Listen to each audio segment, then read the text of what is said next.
சாப்பிடும்போது அதுக்கு முன்னாடியும் பின்னாடியும் நீங்க செய்யக்கூடாத சில விஷயங்கள் என்ன அப்படின்றது தான் இந்த வீடியோல பார்க்க போறீங்க. முன்னாடியும் பின்னாடியும்னா குறைந்தபட்சம் ஒரு 30 நிமிடங்கள் அப்படின்னு வச்சுக்கலாம். 30 நிமிடத்துக்கு முன்னாடி, 30 நிமிடத்துக்கு அப்புறமா நீங்க என்ன பண்ணக்கூடாது. நம்பர் 1, உணவுக்கு பின்னாடி உடற்பயிற்சிய தவிர்க்கணும்.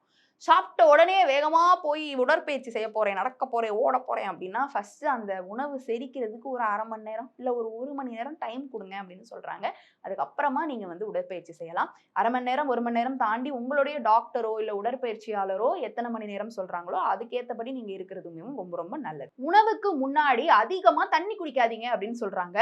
அது செரிமானத்த பாதிக்குமாம். ஆக்சுவலி தண்ணி வந்து கொஞ்சம் நெறையா ஒரு 1/2 அன் ஹவருக்கு முன்னாடி, இல்ல 2 ஹவர்ஸ்க்கு முன்னாடி நீங்க குடிச்சிருக்கீங்க அப்படின்ற பட்சத்துல, தண்ணீர் நீங்க அதிகமா குடிக்க குடிக்க, உணவு நீங்க உண்ணக்கூடிய அந்த அமௌண்ட் வந்து கொஞ்சம் குறையும். இதனால உடல் எடை குறையறதுக்கான வாய்ப்புகள் இருக்குதான். ஆனா இம்மீடியட்டா நெறைய தண்ணி குடிச்சீங்கன்னா, நீங்க வந்து உடனே அப்படியே சாப்பிடும் பொழுது வந்து ஃபுல்லா செரிமானம் பாதிக்கப்படும்னு சொல்லப்படுது.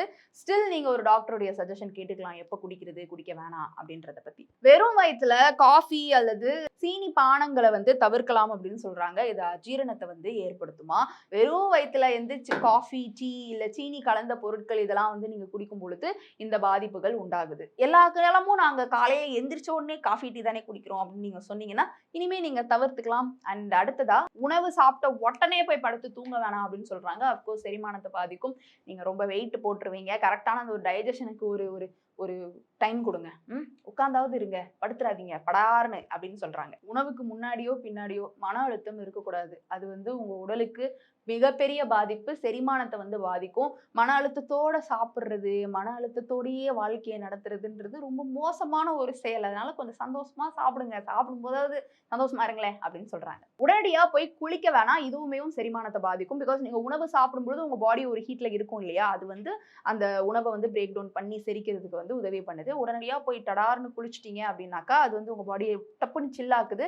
டப்பு டப்பு டப்பு டப்புன்னு நீங்க வந்து டிஃபரண்ட் கம்யூனிகேஷன், டிஃபரண்ட் இன்புட்ஸ்லாம் உங்க பாடிக்கு குடுக்குறீங்க. அந்த மெஷின் பாவம் அது வந்து கன்ஃப்யூஸ் ஆயிடும் அப்படின்னு சொல்றாங்க. பானங்கள், ஏதாவது கார்பனேட்டட் ட்ரிங்க்ஸ் அத வந்து உடனடியா குடிக்காதீங்க. அது வந்து செரிமானத்த வந்து பாதிக்கும் அப்படின்னு சொல்றாங்க. இன்ஃபாக்ட் ஃப்ரூட் ஜூஸுமேவும் சாப்பிட்டு கொஞ்சம் நேரம் கழிச்சு குடிக்கலாம். தண்ணி வேணா கொஞ்சம் குடிக்கலாம் அப்படின்னு சொல்றாங்க. அதுவுமே உடனடியா சொம்பு சொம்பா குடிக்க வேண்டாம். சாப்பிட்டுட்டு ஒரு 1/2 மணி நேரம் கேப் விட்டுட்டு நீங்க என்னனாலும் குடிங்க அப்படின்னு சொல்றாங்க. சோ இதெல்லாம் சொல்லப்படுது. இதுல வந்து நீங்க என்னென்னலாம் இவ்வளவு நாளா ஃபாலோ பண்ணிட்டு இருக்கீங்க? அடே எனக்கு இப்பதான்டா தெரியுது அப்படின்னு நீங்க நினைக்கிறீங்கன்னா, கீழ வந்து கமெண்ட் பாக்ஸ்ல உங்களுடைய கருத்துக்கள என் கூட ஷேர் பண்ணலாம்.